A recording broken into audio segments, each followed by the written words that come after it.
Hello friends, good afternoon, and myself Dr. Ravi Thakur. We are continuing our discussion on the cardiovascular system, and in today's topic we are going to understand regarding the blood pressure. બરાબર છે, બહુ જ important topic છે. Blood pressure વિશે each and every aspect must be known to each and every student. બરાબર ને, first MBBS level ઉપર blood pressure તો આવડવું જ જોઈએ, રાઈટ. અને એના different elements, physiological, pathological, practical aspect, theory aspect, એ બધી જ વસ્તુઓ વિશે કમ્પ્લીટ નોલેજ તમને ફર્સ્ટ MBBSના લેવલ ઉપર હોવું જ જોઈએ. બરાબર છે. થોડું ઘણું આપણે આજના લેક્ચરમાં ડિસ્કસ કરીશું. એકદમ ધીમે ધીમે ઇમ્પોર્ટન્ટ ટૉપિક છે, તો એઝ યુઝ્યુઅલ આપણે ધીમે ધીમે આગળ પ્રોસીડ કરીશું. બરાબર છે. We are not in any kind of hurry. And theory પોર્શનમાંથી જો ગણીએ, right, if we are considering the theory aspect, then the regulation of blood pressure is the most important topic. If you can note down, right. Regulation of blood પ્રેશરમાંથી તમને એકાદો question આ વર્ષની કોઈ એક એક્ઝામમાં તો આવશે જ. બરાબર છે, એવું કહી શકાય. It may be university exam, it may be a local exam, right. So regulation of blood pressure of utmost importance. બરાબર, આજે એના વિશે વાત નથી કરવાની. રેગ્યુલેશન ઓફ બ્લડ પ્રેશર આપણે આજે સ્ટાર્ટ નથી કરવાના. એના સિવાયની જે preliminary regulation of blood pressure સમજવા માટે જે પ્રિલિમિનરી ઇન્ફોર્મેશન હોય, એ બધી જ વસ્તુઓ આજે આપણે ડિસ્કસ કરવાના છીએ. બરાબર છે. સો પ્રેક્ટિકલ તો બ્લડ પ્રેશરનો પ્રેક્ટિકલ પણ ચાલશે, એટલે ઘણી બધી વસ્તુઓ ત્યાં પણ, ઘણા બધા કન્સેપ્ટ ત્યાં પણ ક્લિયર થશે. Meanwhile we are starting with the discussion on the blood pressure. બરાબર. નાઉ પ્રેશર એ વસ્તુ શું, એ તો તમને ખ્યાલ હોય. બરાબર ને. એનીવેર પ્રેશર, ગુજરાતીમાં જેને કહીએ દબાણ, રાઈટ. તો બ્લડ પ્રેશર ની ડેફિનેશન શું હોઈ શકે? So how blood pressure is defined? Guyton બુકમાં it mentions that it is the force exerted by the blood. It is the force exerted by the blood against any unit area of vessel wall. એવી પ્રકારની definition આપેલી છે ગાઇટનમાં.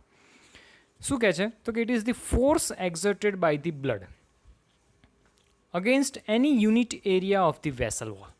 Now, the force which is exerted by the vessel, say for example, if inside the vessel, આ કોઈ એક blood vessel છે, બરાબર, અને આ blood vesselમાં blood is continuously flowing from this end to that end in the direction of the arrow. બરાબર ને. તો હવે જ્યારે બ્લડ જ્યારે ફોર્સથી આ વેસલમાં આગળની બાજુ ટ્રાન્સફર થઈ રહ્યું છે, તો બ્લડ દ્વારા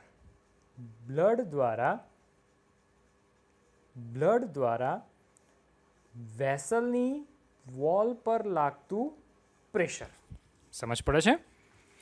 બ્લડ દ્વારા વેસલની વોલ પર લાગતું પ્રેશર એટલે કે એને કહી શકાય બ્લડ પ્રેશર. સમજો. અને ઘણા લોકોને બ્લડ પ્રેશર એવું બોલતા હોય, પણ વોટ ઇઝ બ્લડ પ્રેશર એવો કન્સેપ્ટ જ ક્લિયર ના હોય. What do you understand by blood pressure એવું આવા ક્વેશ્ચન સિમ્પલી પૂછીએ, so they may not be able to answer. અને ડેફિનેશન તો દૂરની વાત છે, પણ બ્લડ પ્રેશરની સામાન્ય સમજણ જો આપણે કહીએ તો એ પણ એ લોકો આપી નથી શકતા હોતા. So what is blood pressure? It is the force which is exerted by blood on the vessel wall. ખ્યાલ પડે છે? So again, let us see the definition. Force exerted by the blood against any unit area of vessel wall.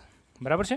Many of the Indian standard textbooks mention the definition in other way. એ પણ સાચી છે. You can mention any of the definition. What are the definition as per Indian textbooks? They say it is the lateral pressure exerted by blood. It is the lateral pressure exerted by the blood on the walls of the vessel while flowing through it. બરાબર, same વસ્તુ થઈ. બરાબર ને. જ્યારે blood વેસલમાં આગળ વધતું હોય ત્યારે એની વોલ પર બ્લડ દ્વારા લાગતું પ્રેશર એટલે કે બ્લડ પ્રેશર, બરાબર ને? So that is the definition. Now તો કે this blood pressure can be of two types.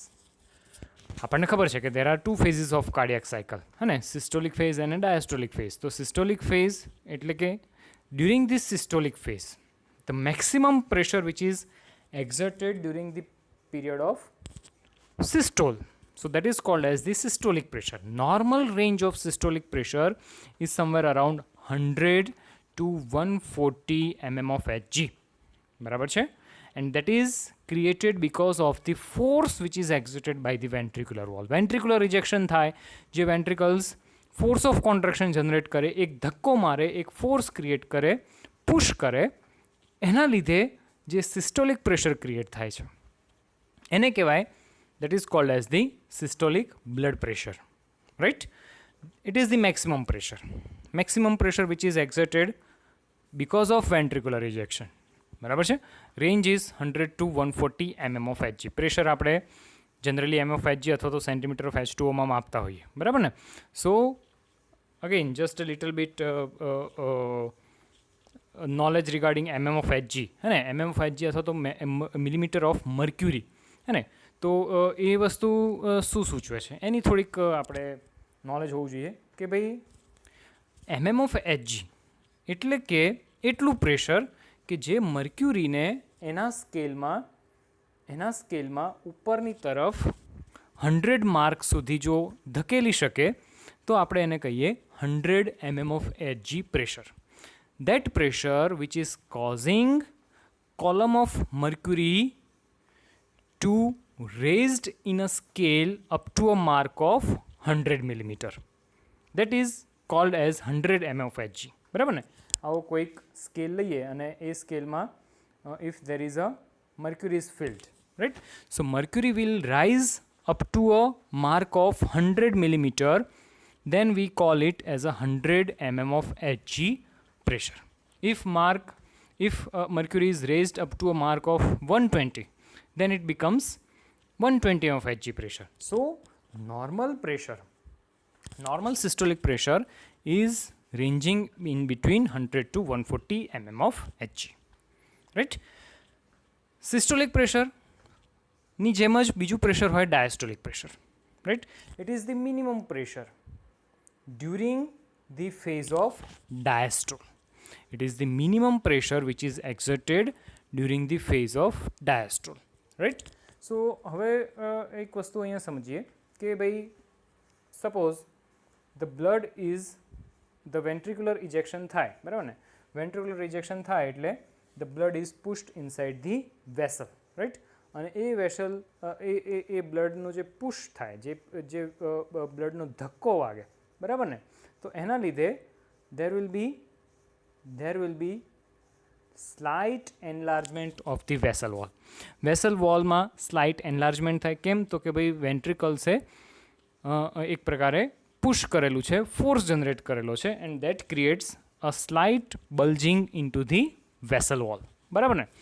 So that is called as the systolic pressure. But vessels, તમે બ્લડ વેસલ્સની હિસ્ટોલોજી વાંચો તો it is also made up of the elastic tissues. એમાં પણ બહુ બધા ઇલાસ્ટિક ટિશ્યુઝ આવેલા હોય. સો ઇલાસ્ટિક ટિશ્યુઝ જ્યાં પણ હોય તો આપણને લંગ્સમાં જેવી રીતે ભણી ગયા છીએ એવી રીતે ખબર છે કે ભાઈ elastic tissues have the tendency to recoil, બરાબર ને? સો this bulging of the vessel will again move towards its normal position, બરાબર ને? એને કહેવાય elastic recoil of the vessel wall. That is called as elastic recoil of the vessel wall. એટલે કે systole દરમિયાન, ventricular contraction દરમિયાન systolic pressure generate થાય અને ડાયસ્ટોલ વખતે when the ventricles are relaxing, when the ventricular filling થતું હોય ત્યારે પણ કંઈ પ્રેશર આર્ટરિયલ વોલમાં, આર્ટરીઝની અંદર, વેસલ્સની અંદર કંઈ ઝીરો નથી થઈ જતું. But because of this elastic recoil, the pressure inside the wall, pressure inside the vessels they are maintained, and that pressure which is lower than the systolic pressure is called as the diastolic pressure, and diastolic pressure is somewhere around 70 to 90 mm of Hg. ખ્યાલ આવે છે? 70 to 90 mm of Hg. So that is a diastolic pressure. ફરી પાછી એની definition જોઈ લઈએ. The minimum pressure during the phase of the diastole કઈ રીતે generate થાય? તો કે that is partly because of elastic recoil of the vessel, as well as there is some other physiological factor called as total peripheral resistance, which also give rise to the diastolic blood pressure. ખ્યાલ આવે છે? હવે total peripheral resistance શું છે અને how it is created, that we must know. તો આપણને ખબર છે કે ભાઈ સર્ક્યુલેશનમાં આર્ટરીઝ હોય, આર્ટરીઝ આગળ જઈને એની અલગ અલગ બ્રાન્ચીસમાં ડિવાઈડ થતી જાય, નાની નાની આર્ટરીઝ બનતી જાય મેજર આર્ટરીમાંથી, and after the small branch of arteries એક પાર્ટ આર્ટરીઝનું એવું આવે કે પછી એ આર્ટરી ડિવાઈડ થતી ઇટ મેક્સ આર્ટરિયોલ. આર્ટરિયોલ બન્યા પછી ઇટ ફોર્મ્સ મેટા આર્ટરિયોલ. બરાબર ને? આર્ટરિયોલ પણ જો આગળ જઈને ફર્ધર ડિવિઝન થાય તો it forms meta arteriole. Now meta arteriole is finally going to get converted into the capillaries. Meta આર્ટરિયોલમાંથી પછી કેપિલરીઝ બની જવાની હોય, પણ કેપિલરીઝ જ્યાં બનવાની હોય એ છેડા ઉપર, મતલબ કે મેટા આર્ટરિયોલમાંથી કેપિલરીઝ જ્યાં બનવાનું હોય એ વાળી જગ્યા પર there is a one specific sphincter is located.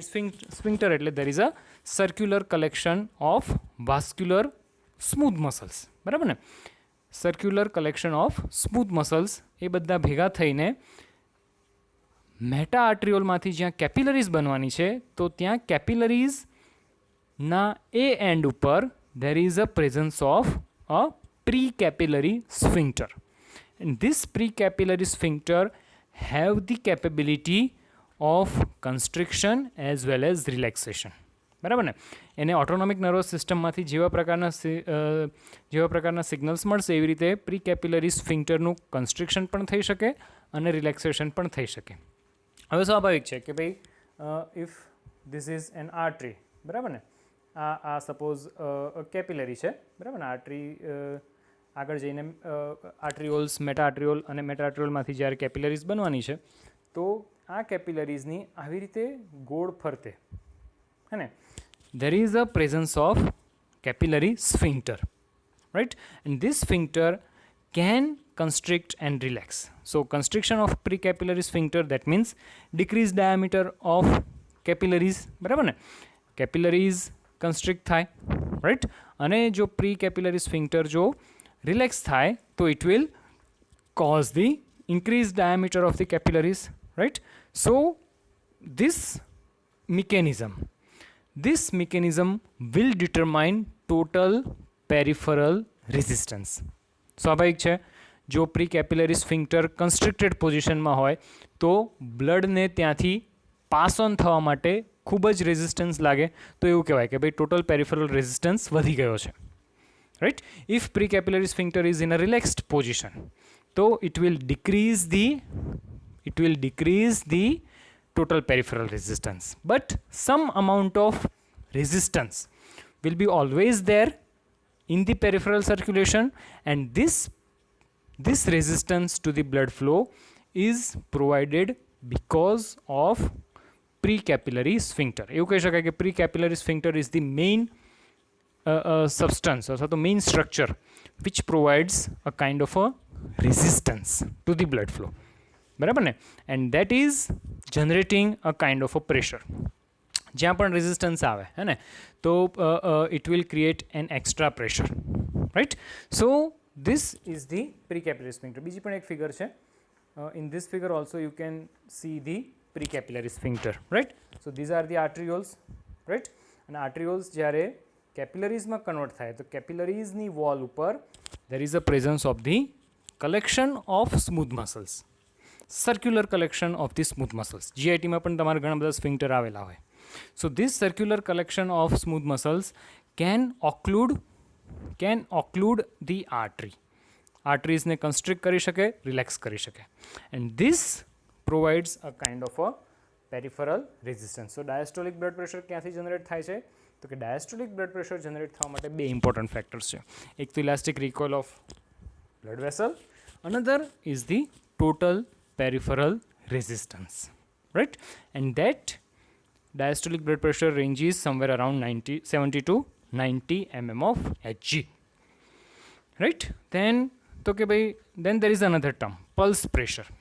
Pulse pressure is nothing but systolic blood pressure minus diastolic blood pressure, and that is somewhere around 50 mm of Hg. 40 to 50 mm of Hg is the normal range of pulse pressure. Systolic blood pressure minus diastolic blood pressure, right? પણ આ બધા કરતાં જો clinically આપણે વાત કરીએ તો clinical point of view the most important parameter is something called as mean blood pressure. Mean blood pressure is very much important, right? Because mean blood pressure એ શું કામ વધારે ઇમ્પોર્ટન્ટ છે આપણે પછી ડિસ્કસ કરીએ, બટ પહેલાં એ જોઈએ કે what do you understand by mean blood pressure. Mean blood pressure doesn't mean actually કે ભાઈ systolic blood pressure plus diastolic blood pressure upon 2 કરીએ અને આપણને જેવી રીતે કોઈપણ ફિગર્સનો આપણને મીન મળી જાય, હે ને, એવી રીતે અહીંયા મીન બ્લડ પ્રેશર એકચ્યુઅલમાં આપણને મળવાનું નથી. મીન બ્લડ પ્રેશર આપણે શોધવું હોય તો એના માટેનો એક ફોર્મ્યુલા છે. Mean blood pressure is equal to diastolic blood pressure plus 1/3 of pulse pressure. Diastolic blood pressure plus 1/3 of pulse pressure, right? અને the range of mean blood pressure in normal person is somewhere around 90 to 100 mm of Hg. હંમેશા mean blood pressure આટલું જ પેશન્ટમાં રહેવું જોઈએ, બરાબર છે? So mean blood pressure is more important clinically. Patient જ્યારે તમે જોશો તો મીન બ્લડ પ્રેશરનું વધારે ઇમ્પોર્ટન્સ છે બીજા કોઈ પણ વેલ્યુઝ કરતાં, બરાબર છે, બીજા કોઈ પણ પેરામીટર્સ કરતાં, બરાબર? તો it is the average of all pressure measured millisecond by millisecond throughout the cardiac cycle. How can you define it? It is defined as average of all the pressure measured millisecond by millisecond throughout the cardiac cycle, right? So normal value is 90 to 100 mm of Hg. તમે જુઓ કે mean blood pressure is much more nearer to diastolic blood pressure. Diastolic blood pressure ની ખૂબ જ નજીક છે mean blood pressure, right? So it is not exactly the half, or it is not exactly the half of systolic plus diastolic. Diastolic અને સિસ્ટોલિકનો સરવાળો કરો અને by 2 કરી નાખો એટલે મીન બ્લડ પ્રેશર નથી મળતું. કેમ? તો કે ભાઈ mean blood pressure is very much nearer to the diastolic blood pressure. એવું કેમ થાય છે? તો કે તમે વિચારો કે કાર્ડિયાક સાયકલ જે છે it is divided into the systolic ventricular systole 0.3 second, ventricular diastole 0.5 second. So duration of diastolic blood pressure, duration of the diastole is very much more than the systolic. है ना? સિસ્ટોલનો જે time duration છે that is less than the diastole, right? That's why diastolic blood pressure ની ખૂબ જ નજીક છે mean blood pressure, right? But it is not exactly the half of the summation of systolic and diastolic. In fact, we can calculate the mean blood pressure by the formula diastolic blood pressure plus 1/3 of pulse pressure, right? And it is much more nearer to the diastolic blood pressure. Why? Since there is a increased time of diastole in the entire cardiac cycle. 0.5 second છે, જ્યારે systole કેટલું છે તો કે 0.3 second, right? Fine. So that is about mean blood pressure. Now તો કે which are those factors, અથવા તો પહેલાં તો ફંક્શન જોઈ લ્યો. Why blood pressure is important? કેમ બ્લડ પ્રેશર ના હોય તો ન ચાલે? કેવું આવું પ્રેશર જનરેટ કરવાની કેમ જરૂર પડી? રાઈટ. તો પહેલી વસ્તુ તો એ કે ભાઈ કોઈ પણ ટ્યુબ્યુલર સ્ટ્રક્ચર હોય, કોઈ પણ ટ્યુબ હોય કે કોઈ પણ પાઇપ હોય, હે ને, તો પાઇપમાંથી પાણી પસાર થતું હોય તો આપણને ખબર છે કે એમાં એની પાઇપની વોલ ઉપર પાણી દ્વારા કંઈક તો પ્રેશર લાગતું જ હોય, બરાબર ને. અને આપણે ઘણી વખત પાણી નળમાં પાણી ન આવતું હોય, હે ને, તો આપણે એવું કહેતા હોઈએ કે ભાઈ પાણીનો ફ્લો બહુ ઓછો છે, હે ને. વી ઓફન ટોક દેટ કે ભાઈ there is a less amount of flow in the pipe, in the water channel, બરાબર ને. તો ફ્લો ઓછો છે અથવા તો ફોર્સ ઓછો છે પાણીનો, that determines what? That actually determines કે ભાઈ there is a decreased pressure inside the water channel. જો વોટર ચેનલમાં પાણીનું પ્રેશર ઘટી ગયું હોય તો અલ્ટિમેટલી આપણા નળમાં પણ પાણી ઓછું આવે, બરાબર ને. આપણે એવું કહેતા હોય કે ભાઈ પ્રોપર ફોર્સથી પાણી નથી આવતું, right. So the same is true inside the blood vessels. Blood vessels પણ એક પ્રકારનું ટ્યુબ્યુલર સ્ટ્રક્ચર છે, ટ્યુબ લાઇક સ્ટ્રક્ચર છે, બરાબર ને. તો એમાં પણ જો પ્રોપર ફોર્સથી બ્લડ પાસ થતું હોય then and then it will maintain the circulation. Maintain the circulation એટલે કે it will keep the blood flowing, right? So enough amount of blood pressure is necessary, enough amount of blood pressure is necessary to keep the blood flowing, to keep the blood flowing, બરાબર ને. જો pressure ઘટી જાય આર્ટરીઝની અંદર, વેઇન્સની અંદર, કોઈ પણ blood વેસલની અંદર જો પ્રેશર ઘટી જાય તો બ્લડનું સર્ક્યુલેશન અટકી જવાનું. જેવી રીતે પાણીનું પ્રેશર નળમાં ઘટી જાય એવી રીતે, અને નળમાં આવતું પાણી ઓછું થઈ જાય, બરાબર ને. So the sufficient pressure is very much important to maintain the circulation. To maintain the circulation એટલે કે to maintain the blood flow. To maintain the blood flow એટલે શું? તો કે દરેક ઓર્ગન સુધી enough amount of blood supply maintain કરવા માટે વાસ્ક્યુલર ચેનલ્સમાં inside the blood vessels enough amount of blood pressure is must. So blood પ્રેશરનો એક તો શું ઇમ્પોર્ટન્ટ ફંક્શન છે?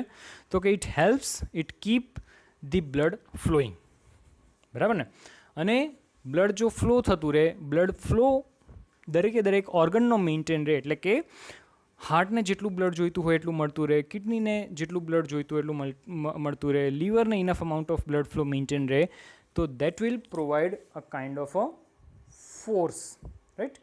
It will provide a kind of a force that will help in the various functions. જેમ કે આપણે કિડનીની વાત કરીએ કે ભાઈ કિડનીને enough amount of blood flow maintain રહે છે તો જ kidney will be able to perform its important function of filtration, હે ને, તો જ ફિલ્ટ્રેશન થતું રહે. Unless there is a enough amount of blood flow, the filtration mechanism of various nephron will not work, correct. So this force is very much important for filtration, not only at the level of the kidney but for each and every organ, right.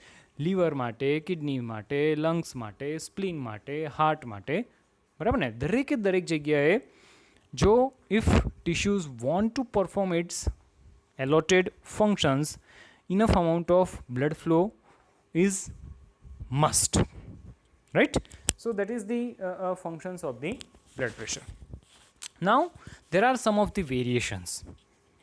Blood pressure can vary and there are certain physiological factors which can cause changes in the blood pressure. જેમ કે age.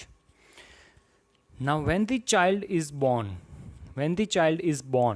the blood pressure, you won't believe that systolic blood pressure is somewhere around 20 to 60 mm of Hg, બરાબર ને. કારણ કે ઓછા જે child જે હજુ જસ્ટ જન્મેલું છે એના બ્લડ વેસલ્સ હજુ ડેવલપ થવાની બાકી છે. More and more tributaries will be formed, right. So it is a low pressure channel. હજુ એમાં એટલું બધું પ્રેશર જનરેટ ના થયું હોય. So inside the newborn, in the newborn babies, the systolic blood pressure is 20 to 60 of Hg. By the end of 1 month, that pressure starts rising and it may reach up to the 80 to 100 m of Hg, systolic blood પ્રેશરની વાત કરું છું, બરાબર છે. So systolic blood pressure reaches around 80 to 100 m of Hg by the end of 1 month, and then as the age increases inside the adults, the blood pressure is achieved, which is its normal range. Systolic blood pressure 100 થી લઈને 140 અને diastolic blood pressure 70 to 90 m of Hg, right? So that level is achieved in the adults, right? But as the age progresses, જેમ એજ વધતી જાય, બરાબર ને, અને specially after the age of 60, right, જેમ એજિંગ પ્રોસેસ થતું જાય, રાઈટ. તો એવી રીતે 60 વર્ષની ઉંમર પછી ધેર આર ચાન્સીસ કે જેટલી પણ વેસલ્સ છે, ઓલ ધી વેસલ્સ, અને સ્પેશિયલી આર્ટરીઝ જે છે, so arteries become much more stiff. એમાં જે ઇલાસ્ટિક ટિશ્યુઝ જે છે એનું પ્રમાણ જે છે એ દિવસે ને દિવસે after the age of 60 that starts decreasing, right. So it has been observed that after the age of the 60 the blood pressure starts rising. કેમ? તો કે ભાઈ artery is becoming more and more stiff. એની જે elastic રિકોઇલ property છે એ ઘટતી જાય. સ્વાભાવિક છે કે ઇલાસ્ટિક રિકોઇલ ઘટતી જાય તો પ્રેશર પણ વધતું જવાનું, રાઈટ, હે ને. સો એવું ઓબ્ઝર્વ કરવામાં આવ્યું છે કે at the age of 75 the systolic blood pressure rises up to the 150 or 160 m of Hg, right? So એનું રીઝન શું છે? તો કે artery is becoming much more stiffer, right? Then there is a gender. Obviously males have greater amount of body surface area અને females have slightly lesser body surface area. So accordingly there will be slight variations as per the gender, બરાબર. Apart from that, male hormones and female hormones, they are also different, so that will also affect the slight variations will be there in the blood pressure.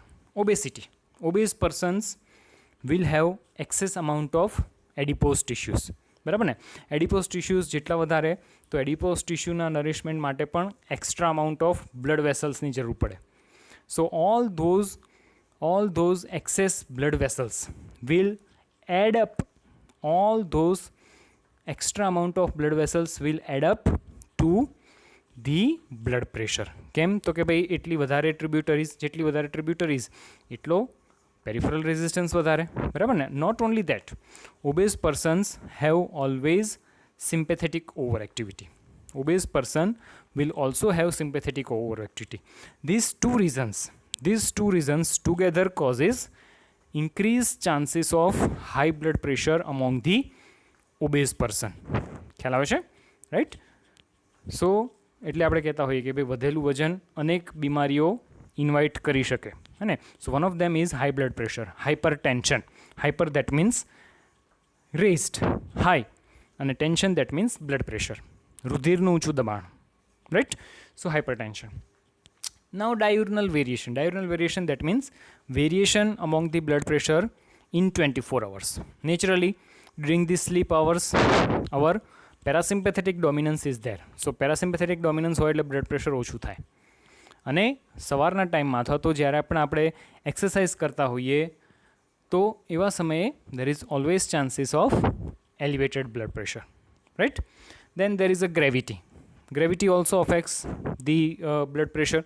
અને gravity જ્યારે આપણે standing પોસ્ચરમાં હોય, અને how gravity affects the blood pressure, that is a slightly complex topic and that will be dealt separately in the practical class, બરાબર ને. જ્યારે practical ક્લાસમાં તમને બ્લડ પ્રેશર સમજાવવામાં આવશે, બ્લડ પ્રેશર પેશન્ટનું કઈ રીતે મેજર કરવું, હે ને, એ સમજાવવામાં આવશે, ત્યારે we will be also taking effect of gravity, right. So by and large we can say that there can be a lot of variations in the blood pressures, right? And all these variations are the physiological that can happen, that is all these are the physiological factors.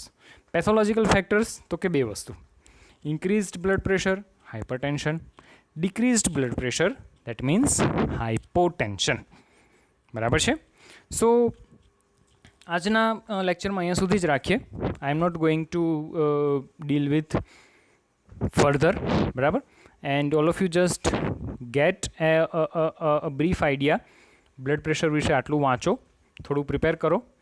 Next time we shall proceed further, right? I am keeping this lecture up to this. We have understood different types of blood pressure, definition of the blood pressure, બરાબર ને, અને દરેકની normal value આપણે જોઈ છે. Systolic blood pressure, diastolic blood pressure, એ બધું કઈ રીતે એની પાછળનું સિગ્નિફિકન્સ શું છે, બરાબર ને, that we have understood. And then we have talked about factors affecting, right? Next time we shall discuss further, અને ફેક્ટર્સ અફેક્ટિંગ વધારે આપણે બીજા ડિસ્કસ કરીશું. All this factors we are going to discuss, and then we shall start with much more important topic, that is regulation of blood pressure. But I don't want to start it right now. It is a big topic, important topic, so we shall start in the next lecture, right? So fine, thank you, thanks a lot.